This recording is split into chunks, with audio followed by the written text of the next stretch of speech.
Hey everybody, this is Other Side of Hurt podcast. In this podcast, we talk about some of the more difficult things in life. We interview people who are going through suffering and great tragedy, but we also try to find where there is hope and meaning and beauty, even in the most difficult things in life. So we're glad you're joining us today. We're going to try to drop one of these about once a week, at least for the time coming. And so please share these videos, like, subscribe. Thanks for joining us. We're going to dive right into today's topic. All right. So today what we want to talk about is what maybe was helpful to us in the suffering that we've been through, maybe what was not helpful, and just kind of have a conversation, maybe guiding people who are walking with other people through suffering. Like, I think it's just helpful to know what was beneficial. Mm-hmm. And one of the things I was thinking about, Kayla, is we have a lot of things in common with what you guys have been through and what we've been through. But this is an area where there's probably quite a bit of difference with us going through a very sudden and tragic death, and with you having a son who is still living, but you just has all these medical complications. So I thought that'd be interesting just to hear like what was good for you. I could share a little bit about what was helpful for us and how you navigate that with relationships. So I think that'd be a good thing to share about today. Yeah, I love that. And I also like to preface too, in just the differences even in people, it'll be because even we've chatted about things that have been helpful for us, and somebody who's in a very similar situation is like, no, that would not be helpful whatsoever. That's good. And so prefacing it with, these are all our personal ideas, but people that are listening, if you obviously whoever you're walking with more than we do, and so reading, taking these thoughts and kind of placing them in the context of who that's suffering. That's a really good word. As Jill and I are now like working with grieving people and we're diving into this life, that's one thing we say almost over and over again, which is when people are like, well, how do I get through this? And I'm just like, we don't know. Yeah. Like, or there's not like, I think it's a misnomer. It's like, there's 5 stages of grief. You do this and you do this. It's like, I don't think that's actually true. But what we have to offer is maybe what we've been through, and there's commonality, but because everybody is so different, every loss, every suffering is so unique that this is not universal stuff. So maybe we draw from each other's stories and we do find like points of commonality, but I also know I'm kind of crazy and quirky, and like what was helpful for me might be like somebody else might be like, oh, that's weird. Yeah. So I think that's a really good point, that each loss is very individualized. And so this isn't a how-to, this is more of like, maybe you can draw something from your story, our story, and it'll be helpful. By the way, and I think this might be helpful, we had talked a little while back about why we didn't like pity. So maybe that's a good thing to start with. And I've been thinking about this a little bit because we talked about like, pity was not a helpful thing for me. And there's something about like, why didn't I like pity? And you were kind of like, when people would walk away and like, I'm so glad I'm not that. I was thinking about this, that I think it has something to do with the word charity. Yeah. And charity, it depends on how you use that word, because that word can be used in different ways. Because if I were to say to you, like, I would really like to give you charity. Yeah. You're a charity case, Kayla. Yeah. Like, nobody wants that. No. Because it almost has this mindset of like, you are the poor person who's hurting in whatever way. Yes. And I'm going to be the one removed from that, but I will give you something. And so nobody really wants to receive charity, or I think most people don't. Yeah. And I think that can be a real difficult dynamic when it comes to suffering. Is it's almost easier to treat it that way because we all like to be the people who give charity. Yes, we just don't want to receive it. I want to go to the soup kitchen and I want to be the very giving and loving person who serves all those other people. But when you have that mindset, it's like, it's those people. Yes. And I'm the good person. Yes. And in any type of suffering, I do feel like it kind of sets up that dynamic of the giver. Yes. And it's easier to give than to receive in many ways. Yeah. And I just think it's hard to be in that position of receiving. And the concept of being the outsider too, specifically, like in that same thought process, I think when you've gone through suffering, or going through suffering or grief, you become, I was just talking to a friend about this, you kind of become the person that can't necessarily relate to everybody that you're around because you are dealing with something that is so profound, and you're like, people don't know what to say to you. People Yeah. don't know. And all of a sudden you kind of become an outsider. And so I think the concept of being pitied is kind of like, it makes you almost feel as more of an outsider too. In Right. the same sense. You're like, yeah, You have that, like, you don't belong anymore. you're the one with the you're the one with the difference. You're the one with the plague, the one that is Yes. the outsider. And I'm sure that applies in whatever, like even the soup kitchen analogy. Like I think we can treat people in poverty like that in some ways. Like it's Totally, easy yeah. to be like, and so I think and I think maybe this is changing and mindsets are changing, but the idea is like we're all like we all share in common humanity at bare minimum. Yeah. And to give charity, the word charity actually means love. Like the word in the Greek, so nerding out, right? Yeah. It's charis. It's the same word for grace in the Greek. So it's to give love, but to stay removed is not helpful. And so I think maybe that's a good thing to start out with. Like for me, what is most helpful is when people fully enter in, and I don't know how to describe that, but I just could sense when there was like an otherness, like I want to give something, but not really be with you, versus I think a deeper kind of love, which is like, I just need your presence. I want you to truly try to experience what we're experiencing, or at least enter in, break down some of those walls. I don't know. Yeah. So I think that's something we can maybe parse out. So. And for us, well, maybe we'll get right into it. Yeah, 'cause go for it. I Dive was just in. thinking, so Paul and I were chatting before I started this, and we were talking about, but for us, what that looked like, what entering in looked like for us with a child with medical complexities, the most helpful thing people did was want to know Nolan. Like people, when you have a medically complex child, the fears that are running through your mind of like, what happens if I die? What happens if, something happens where Nolan needs to be cared for by somebody and they don't know how to take care of him because they don't know how to use a feeding tube. They don't know how to straight cath. They don't know all of his medical providers. They don't know all that stuff. And so for us, I'm going to get so emotional talking about this because I cry thinking of just all the good people in our lives. But I remember feeling so overwhelmed at the thought of people not knowing Nolan, because there would be things like, you go spend a weekend with grandma, and I didn't know, how is Nolan going to spend a weekend with grandma? And immediately my mom, my dad, we want to learn how to feed him. We want to learn, we want to be able to take him. We want to, local people. Hey, I want to swing over sometime and learn how to feed him so that if something happens to you, like we know that we can come help, Wow. that kind of stuff. I think of my sister-in-law. I'm already just a mess today, but I think of my sister-in-law. The hardest month of our life when we were straight cathing Nolan and he had just recovered from neurosurgery. She was over at our house one evening and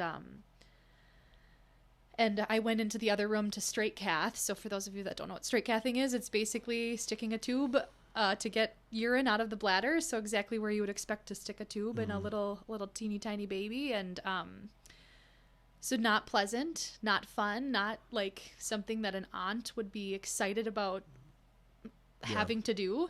And let alone this aunt she's not a baby person. Like she's just a selfless, loving person that cares for us. But we were, sitting out there. I went to go straight cath him and she just follows me. And she's like, I want to see how you do this. Like, I want to know so that if I have to do this, I can do it. So it's just those those gestures meant so much to us. And the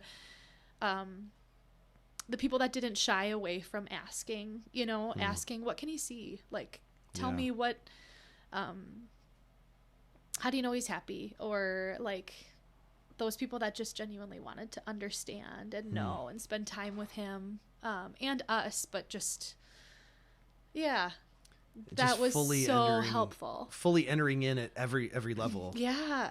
And with Nora, I think of my cousin, she also has an older brother with disabilities. And so she entered into Nora's life and she gets it. She gets what Nora's feeling. She can, she's just entered into the heart. She understands what it feels like to be an outsider and to have a sibling with all of these disabilities, and just for her to take the time and be a part of our family is just, it means so much. Well, I think of those people too that like intuitively or supernaturally, spiritually, some reason they kind of get it and they know how to enter in. Yeah. And they're not asking like you to ask them if they want to come see how to straight cath.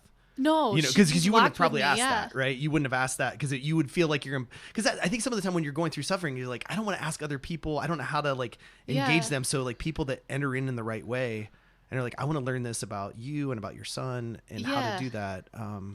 That's really because at that particular time in our life, I mean, I think that's a commonality with a lot of medical parents is the fear of, just what happens. What happens if I can't do all this? Like if I get sick or if Paul gets sick or even just like what happens if for a period of time, for whatever reason, we can't take care of Nolan and he's with somebody different. I mean, what do you, like, I will never be able to leave my child is kind of and especially in the month of June, that was our reality was we thought, we will be with him every single day forever. Like we can't leave. And so just to have my sister-in-law like shoulder that burden, those are the kinds of things that stand out to me as what was really helpful. And is there something too about, and they're also loving your son in this, like they're not treating him as if he's a burden, just a problem, but they're loving him actively. And no, it like we've had to do some things that are extremely not fun at all. I mean, I think of his first eye surgery where we had to just like pry his little eyes open and how painful that was for us to do.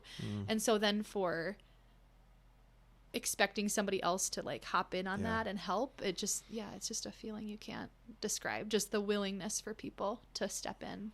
And obviously that's an example of like, those were people that were close with us that could step into those spaces. But even like, I remember Jill, and we were close with you guys, but we didn't know you that well. Jill had offered, hey, like I have nursing background. I can help feed. And, just the thoughtfulness of people really meant a lot. Yeah. Because you can't have everybody in your life entering into that intimate space. That's a thing. I've thought about this of like, what advice would I give to people? And obviously, and this is where I think our situation is very different. When Maria died, she died so suddenly that it was almost like it was too quiet in our house. It wasn't like there wasn't enough things to do. Yeah. Versus you guys were overwhelmed with so many medical things and so much to maintain. And it's just a different kind of thing. But we were just overwhelmed emotionally and with sorrow and grief.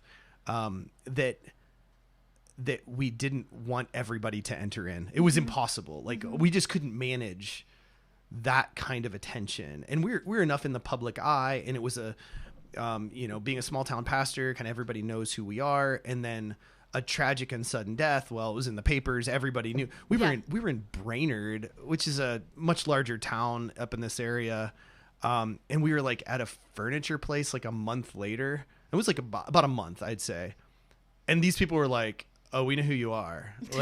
These are total strangers. And I mean, it's 30 miles from here in a community of, I don't know, 25,000 or something like that. And so it was just enough that we just felt like overwhelmed. And I think people wanted to help, but like, how do you help? And so there's a fine line there. So what did entering in look like for you guys? Just in kind of that conversation of, for us is like, what did shouldering burdens look like for you, or what did entering into your space look like after Maria died that was meaningful? Well, one, it's a real sensitive thing, I would say, because there were people we could tell that just didn't know how to talk to us.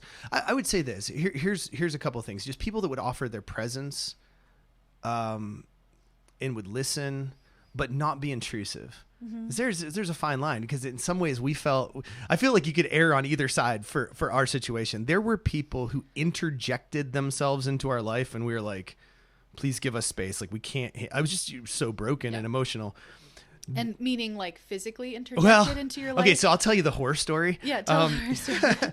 Like, most people, I always say this, like, most people loved us very well, and we don't have, like, people will say the wrong things in grief, and like, I don't want to be one of those people who are like, how dare they? You know, like, most people were so generous. But there was a situation, I haven't thought about this in a long time. Like 3 or 4 days after Maria died, and we're just like absolutely devastated. Jill's 9 months pregnant. We're planning a funeral. The whole life is like just weeping constantly, trying to figure out how to make it. And random people that I had been like helping out in the past in ministry started a GoFundMe account on our behalf without even asking us. And I was just like, what are you doing? So I was just like, so like, what, like one, we don't need any money. Like, our daughter died. Like, we don't like, and this person just like felt called to just do this. And this is a pretty broken situation. These are people like, and I was so frustrated. And my counselor friend, I called him up. I'm like, what is going? And so he went to kind of deal with this. And, my counselor friend, who I very much trust, Lauren, he's great. He came back and he's like, look, they were just trying to help out, but it was like just so foolish of them. Yeah. And so, but one of the things Lauren told me is like, people don't know what to do. They want to do something. Yeah. And that was really helpful for me to hear, but I'm like, what do you do? Like, how do you do that? And then in the midst of all this, like the GoFundMe account and all the chaos, this person, there was like some interaction, like people like reach out from all over the place. And this one person said something like, oh, it's so sad to hear what happened. And then, you know, in regard, you know, with Jill's mom and everything. And this person said, what do you mean Jill's mom? Like, what are you talking about? Well, this was relative, and Jill's mom had cancer at the time. It was going through cancer treatment. And so I was like, how dare you? Like, you don't represent me. So here I am just like devastated. And this person is like publicly speaking on my behalf. So I don't deal with anger very often. So I think most people that know me, like, I'm pretty chill. I don't get angry. I messaged this person and I'm like, look, you do not represent me. And I said, Jill's mom has cancer right now. Yeah. That's what, like, you don't know what you're talking about. This person is a relative. They know what Jill's mom's going through. How dare you? Yeah. Speak, like, I'm at the lowest point in my life. So I told them, I don't know if this is my finer moment, but I said this. I said, if you do this again, I will publicly put all this out there to publicly shame you, because you do not, like, you better just, oh my gosh. Just because I'm like, you don't represent me. And I'm like, my daughter just died. Yeah. Now, this is the worst story. Sorry. I found like, I sound like but it's a prime example of like a pitying outside perspective, right? Of like, and so many things in that story, I think, to shed light on, but it's like, we had that, somebody actually had asked me, hey, can we set up a GoFundMe for you? Because I mean, there's medical expenses, there's all these things going on. And we declined because it just felt like we have this son, like we just had a baby. It's beautiful. Right. Like, it's wonderful. Yeah. But, so I can relate though to the, like, if somebody would have just done that on our behalf, I would have been very frustrated. Oh man. And would have felt, but I think people don't, they think we don't want them to have to ask. We want to just do it so that they don't have to ask for money. Right. And it's understandable. And Lauren's words still stick with me, which is, people want to do something, but they don't know what to do. Yeah. So what actually happened then is Riverview and some of the people at Riverview took over the GoFundMe account. Yeah. And I was like, our daughter just died. Like, I don't want to raise I felt really weird about that. It's one more thing to manage. I think. One more, and they managed it, but it was one of these things like, we don't need money right now, or it's the least of my concerns, or whatever. But what Lauren said was, people need a way to respond. And now I think the people who originally set it up and the people who are speaking on our behalf were interjecting themselves. It's like there's drama and chaos, and we want to interject ourselves into and that, like, to me, if your motivation with somebody who is suffering is like, I want to be a part of that, like, don't enter Don't in. enter in, yeah. Don't enter in because you're Yeah. just not close enough. Like, and there is a little bit of that drama. Some people are drawn to drama, and it's like that is not helpful. Yeah. But most people were not that way. Yeah. And if again, kind of what we've talked about is like entering in is, in that particular situation, it's like, if they were walking along, if they personally had been communicating Right. with you and talking with you and, hey, I'm thinking of setting up a GoFundMe. How do you feel about that? Like, they would have had an honest idea of what your thoughts were on that. Right. It would have been a Right. way different Yeah, yeah. situation. But I think people get scared to Yeah. directly reach out to you because they think, oh, they have so much going on. I'm just going to do Right. this on their behalf. Yeah. And in hindsight, so here's one of the things that happened is like a bunch of money came in. Yeah. So I'm just going to tell you should have let somebody start a GoFundMe account just for, not for you, but for all of us who were like, how do we help them? Yeah. No, I think people want to give. Yeah. And most people were just like, this is something I can do. I can send $100 or whatever. And it did. Sorry. Go Yeah, no, you go. I interjected you, but getting money meant a lot to us. Yeah. But maybe because we were dealing with hotel stays and Oh, medical expenses and Yeah. and me having to quit my job to take care of Nolan, money did matter. And we were very blown away by just the generosity Yeah. of people and how especially like in our Christian community, in our church, it's like, we're called to live radically in terms of generosity, like, and just seeing how God provides in those times where it's like, yeah, how are we going to make ends meet this month? And seeing people that are in different circumstances sacrifice on their behalf for you. Right. Like that was a cool image for us, at least. And maybe that's like, so maybe like if you're going through your own suffering and listening in on this, like it's a good word to hear, like what Lauren told me, which is people need to do something. So there's kind of a pride that's like, I don't need, like my daughter just died. It was just like that weird feeling of like, am I trying to profit off of my daughter's death? And what Lauren said was like, look, you can just do something else with the money or whatever, which is what we were able to do. Like I would tell you how much money came in, but it's embarrassingly, like it was like thousands and thousands and thousands of dollars, like ridiculous. Yeah. Like I think it was I'll just say it because now I'm like, now people are going to be like, how much was it?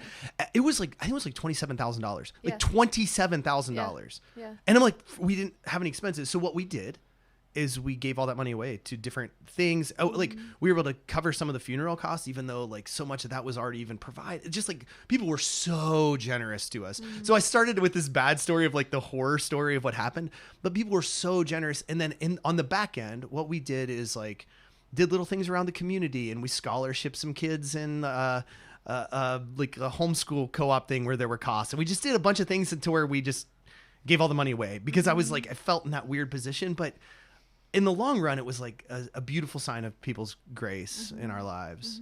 And you can't, like for us, like that was like, it was literally hundreds and hundreds of people that gave. And you can't receive personal attention from hundreds and hundreds of people. Right.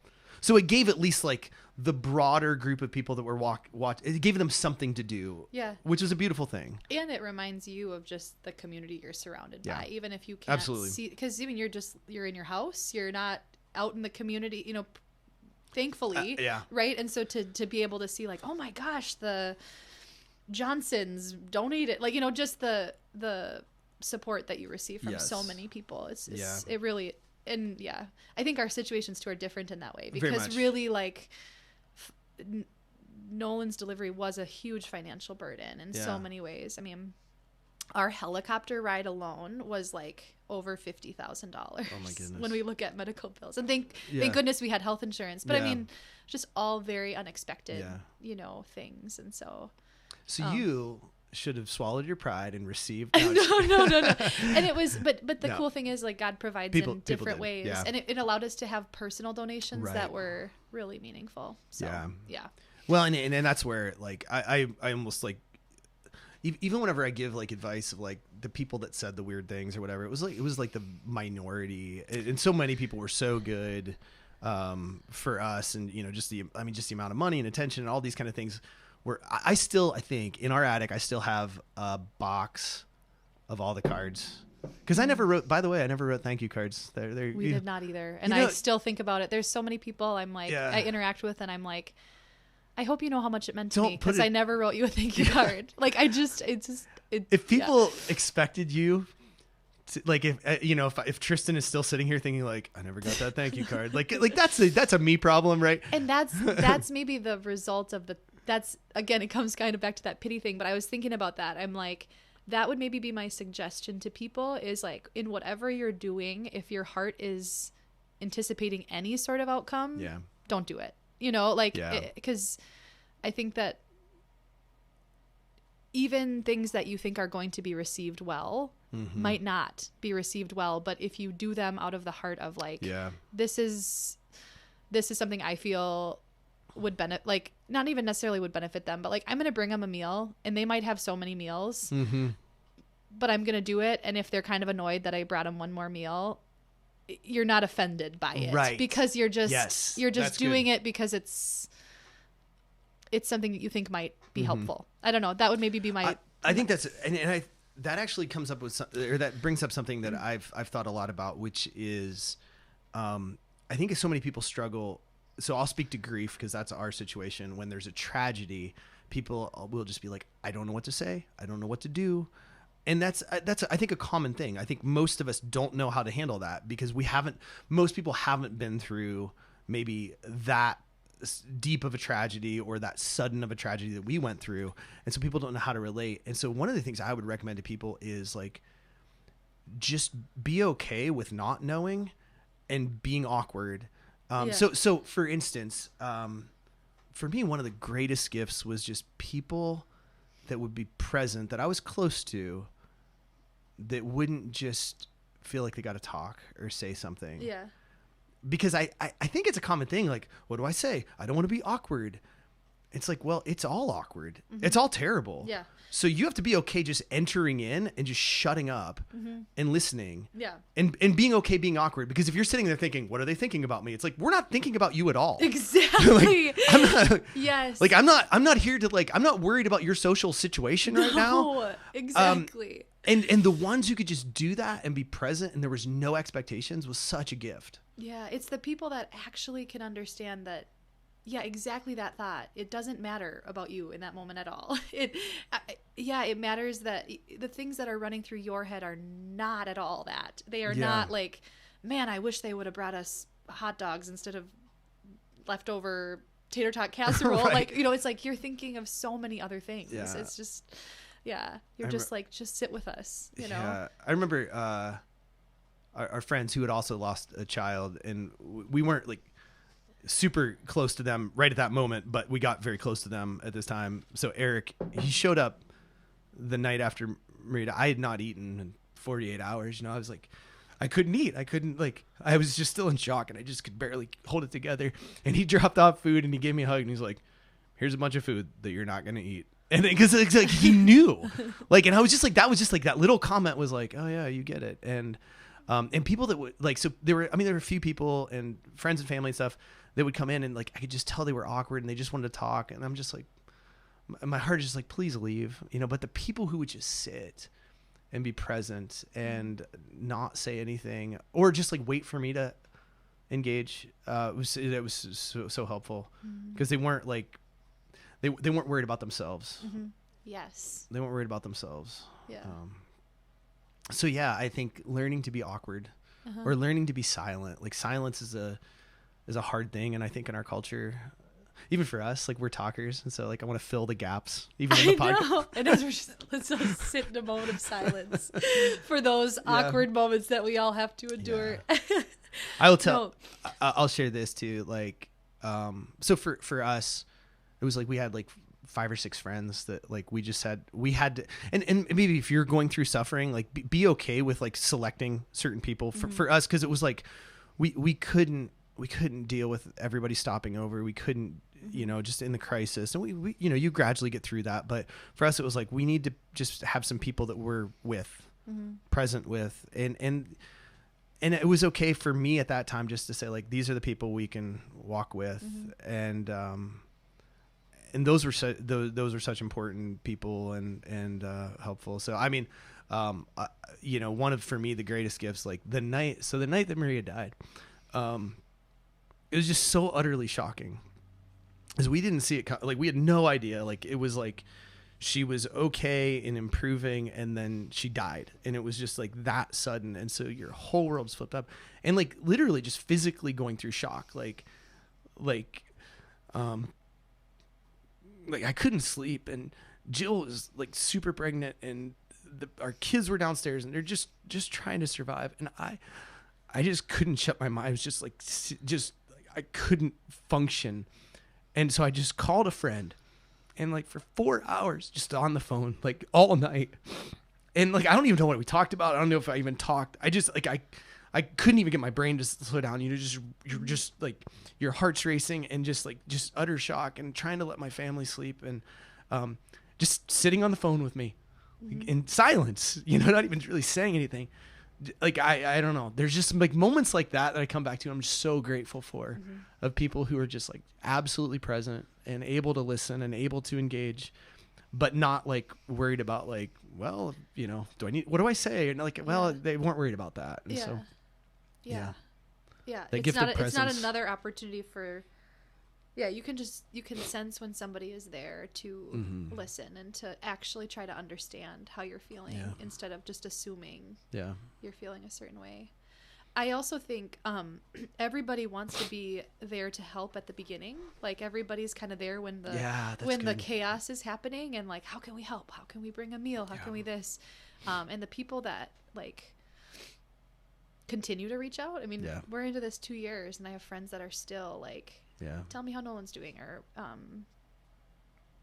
or just get that life is still hard 2 years later, and are there for those moments, and are asking about those moments, and like, how can we help right now, or what does life look like?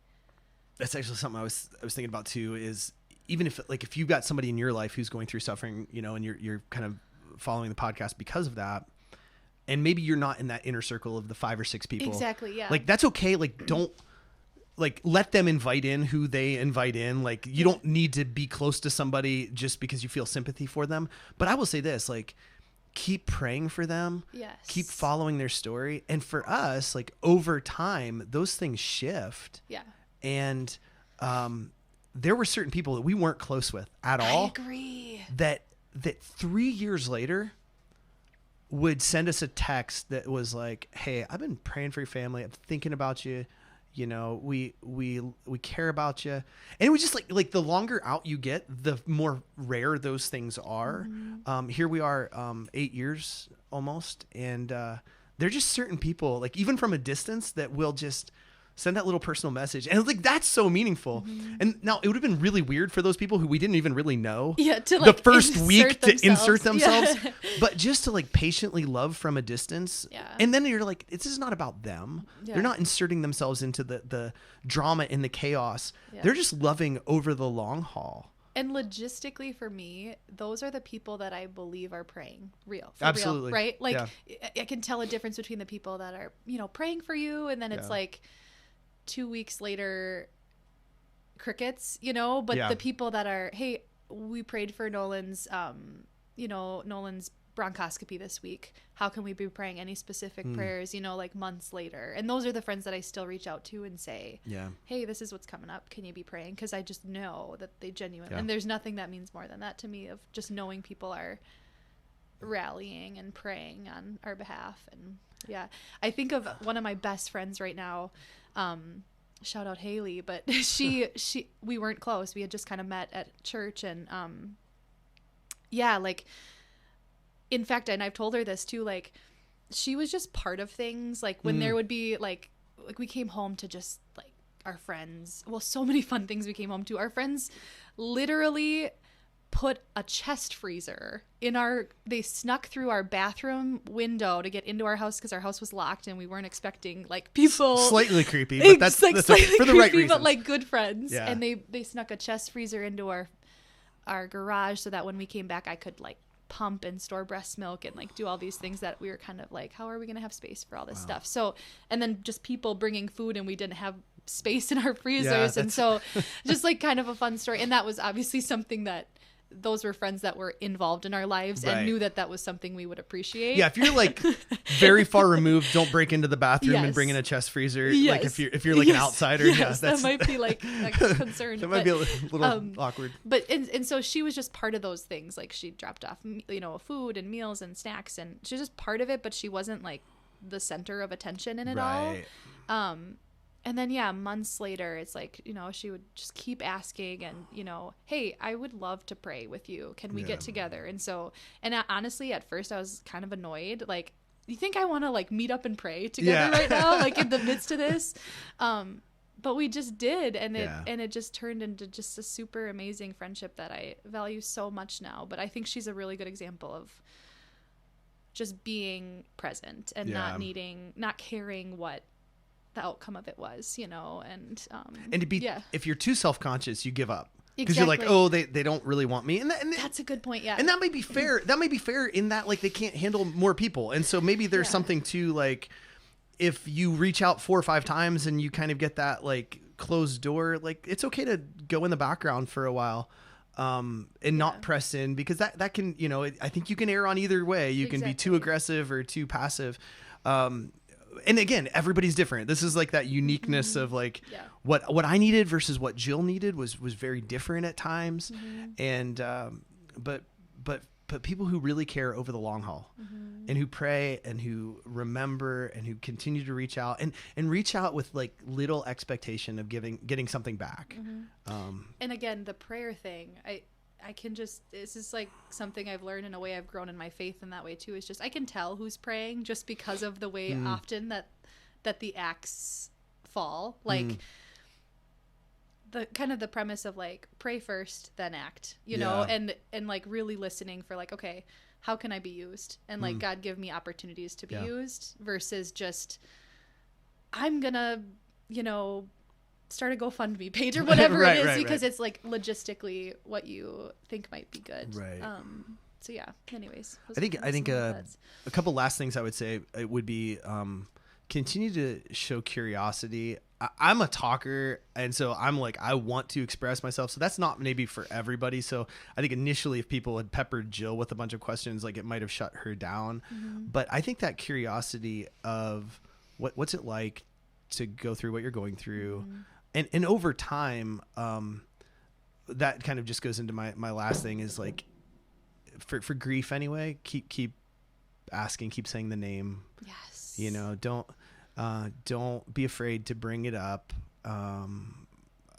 We want to talk to our friends Eric and Melanie on this podcast at some point, so I want to let them share their story. But one of the things like that so profoundly touched me was 3 days before Maria died, having a conversation with Melanie, whose son had died. I think it was 5 or 6 years prior to this, and how I recognized just like I've known her for all these years and I've never talked to her about Evan, and I didn't know Evan, but like that struck me. So like even to this day, when people will like reach out and like, I mean, we're 8 years out, so like we're not nearly as sensitive and we're okay. And like I don't feel offended or anything when people don't bring it up, but like occasionally when somebody's like, hey, I remember this thing about Maria, or say her name, it's like, it's a gift. Like, and it may make me like tear up, but it's like, thank you. Like, thanks. Like, cause like, you know, over time people don't pay as close attention. And so I think I've met people, man, that have lost like 30 years ago, and they just like, nobody asks them anything anymore. Like nobody remembers that they lost a child or something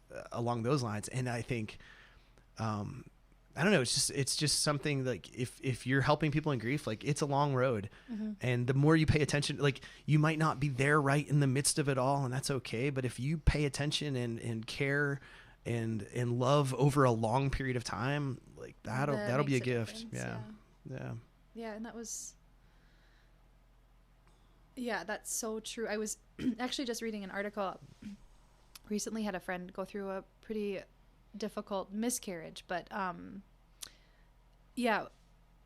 was reading an article about how to support after infant loss and like how to talk to, and yes, saying the name was important, but I think it was kind of talking about, again, that outsider feel. And I feel that with Nolan too. Sometimes when you're in conversation with people, they're scared to ask, you know, questions about typical things like potty training or, you know, things that we aren't going to probably be experiencing anytime soon, or like at least not on the chronological. Yeah.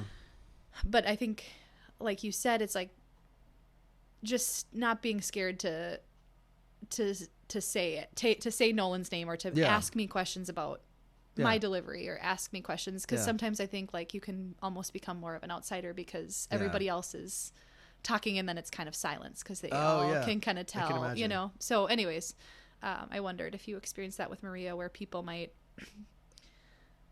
be saying something or thinking about something, and it's like they silence because they're not sure if like they can. Probably not, because I'm so like just out there and I'll just beat them to the punch and just bring it up. So in fact, and Melanie, again, our friends, she's like, I always appreciate you because I always feel awkward in these conversations, and you just say the ridiculous thing that makes everybody feel awkward. So I just push through that. But, good. Yeah. That's but a I'm gift. sure That's a spiritual gift. it's a spiritual gift of like being the awkward one.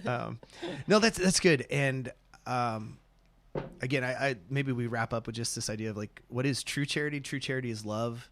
And it's to love the whole person over the whole time, to be present, to not worry about yourself.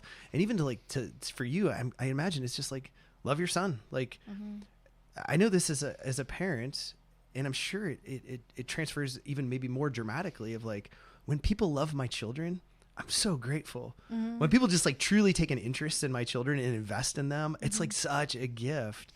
And that is got to be the same whether your child is medically complex or not. Like for people to just love Nolan and take an interest in, care about him and invest in him has to be just like the most beautiful thing. And Nora too.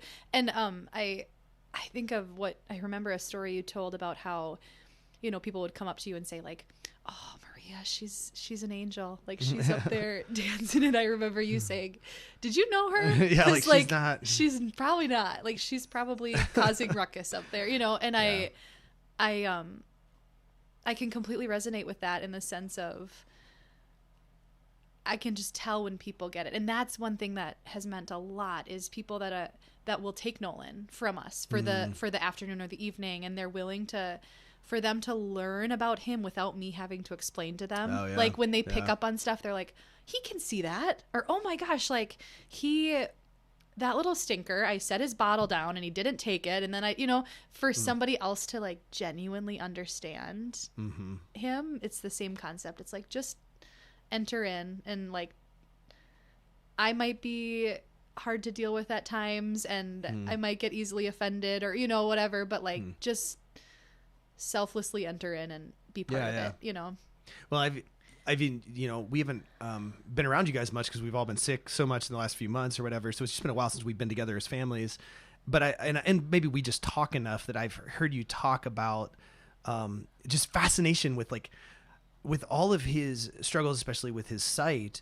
How it's just fascinating how he's figuring out his world in a unique way. And there's like a beauty in that. And just Sunday we were all together and just watching Nolan, like flipping the card over and like exploring his world. And just like, I don't know, there's a beauty in what he is experiencing and growing. And man, it like blows me away to see how he has progressed, even though I haven't been around him that much, but like it's great to see kind of through your eyes. Yeah. And I think he's getting to a point now where other people, it's easier to observe. When he was younger, you know, we'd get these little glimpses of it, but it was so rare. Now it's like he's doing those things most of the day, so other people get to enter in. And because in a lot of ways, Paul and I feel like, you know, we'll look at each other like, we get to watch this kid grow up. Like we get to be like front row seats to this. Like this is so cool. And so when other people, and again, not without suffering, right? Yeah, because like so much of it is hard too. And thinking about the future is terrifying. Yeah. But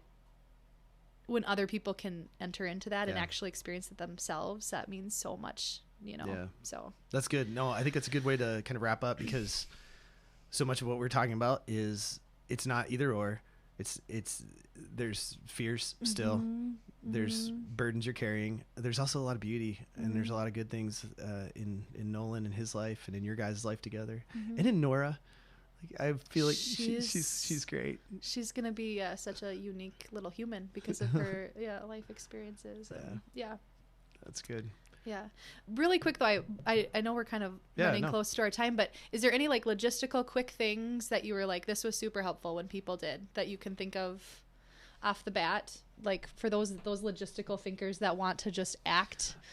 Yeah, I'd say like, you know, I think it's okay to drop a meal off. I think it's okay to send money or send a gift card. Obviously, given the circumstances, it's really hard to know. Yeah. I would use your intuition, but do it in a way that's just like drop it and go, or at least say, hey, we love you. This is a little thing on behalf of us, but we're gonna step away. And you'll notice like some people might need attention. They might need companionship. I would hope that they would let you in at that point. But do not expect that. Cause I think I was on the sensitive, like we're overwhelmed. We're getting too much attention. I need to pull back and protect myself and my family at this point, but that's not everybody. So be sensitive to, and just, I come back to just don't think about yourself. Do the thing, let it go, offer it up to God the best you can. Yes. If it's a meal and it's like, they never even ate it, they ended up throwing it out because they had 50 meals. It's like, so be it. Yeah. Like you did the I'm thing. not offended. Yeah. Yeah. If I don't get a thank you for the cute outfit I dropped off, or the, you know, like just, it is what it is. If I don't even get a text, if I don't even like hear from you for the next 3 months, it's so be it. Yeah. I thought of like for medically complex parents, like those people that are in hospitals. I was just going to give like an idea that was actually really helpful for us. And I know we weren't necessarily eating, but people would send like Grubhub or DoorDash gift cards to us at the hospital, and or like hotel stays, like because we were only there for 2 weeks, but then we were back at Children's like multiple times for surgeries and such. So for us, it was like one less thing to think about, and it was just helpful to have the ability to sleep in a comfortable bed if we wanted, or like you know, even if all I wanted to have was a milkshake for the 72 hours, like I could just order a milkshake and I didn't have to, you know, it just, because I completely agree. Like our appetites were nothing, but we needed something to sustain us. And so just those little gestures meant a lot. We still think about those people that, gifted us a hotel room or gift cards, and we're very thankful for that. And maybe if you're like in the inner circle, like if you're one of the 5 or it's your family member or your really close friend, you can kind of explore this. Like that's, I was really appreciative for those who were kind of advocates for us, who could kind of like find out what we needed, and then kind of communicate that to the broader population, to the people that want to help out. I think it's super helpful to have like a circle that can kind of take care of some of those logistical things of like, because every situation is different and everybody's need is different. And so it's hard to say universally. It's cool to have the dynamic of like, because I do think grief and medical complexities are so similar, but at the same time, like it's cool to have, because the things we needed were very different than what you guys needed. Like we needed the logistical help. We needed like, we need a place to sleep tonight, or we need, you know, where you guys didn't necessarily need all the things. You just needed to process with people and or by yourselves. So that's good. And if you are going through your own suffering, your own grief, I guess the best thing I'd say is like just learn to receive and the best you can, you know. Hear Lauren's words to me, which is like they need to do something. It's maybe not even about you in that moment. Like, so if you get up with like $3,000 just because people give it to you, it's like, it's maybe swallow your pride and deal with it. And maybe it's the one perk out of this like awful situation. Like, it's or bless somebody else with it, or something, you know, do something. But like, it's some of the time, it's like, you know, it's okay to receive. And none of us want to be that person receiving charity. None of us want to be that sad case, that pitiable case. But you know, some of the time, it's okay just to receive, because if you are going through difficult things, like it's just it's a way for other people to enter in some small way. But, exactly. No, this is good. Good. Thanks, Kayla. I hope this was helpful. It was good for me, even if it isn't for anybody else. It's fun to reflect. Hey, everybody. Thanks for making it all the way to the end of our podcast. Please share and like and subscribe to be a part of the Other Side of Hurt community. Also, if you are somebody who has recently suffered the loss of a child, or if you know of a family, we are going to link to our website, Smile Again Grief Ministries, below. And we would love to connect with you to see if there's anything we can do as we walk together in some of the most difficult things that families go through. God bless you.